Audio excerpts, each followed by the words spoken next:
Hi guys, sabi ko hindi na ako bibili ng mga pananim na mga prutas. Pero nakita ko to guys ngayon. Tingnan nyo yung kiwi. Isang dangkal ko lang siya. Oh, wala nga isang dangkal. Mayroon na siyang mga bunga guys. Tingnan nyo yung bunga niya. Ang cute. Mag-aantay na lang ako na maghinog siya oh. Ang cute niya. Yellow.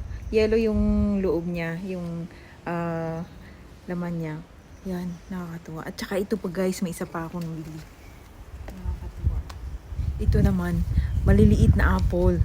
Bite size na apple. Oh, tingnan nyo guys. Ang dami-dami ng bunga.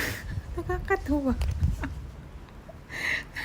Kaya, binili ko na, tuwang-tuwa ako. Tingnan mo, ang dami-dami niyang bunga. Oh, ayan. Parang mga isa't kalahating dangkal ko lang siya guys. O yan. Tingnan niyo yung bunga niya. Ang dami-dami. Nakakatuwa. Ayan.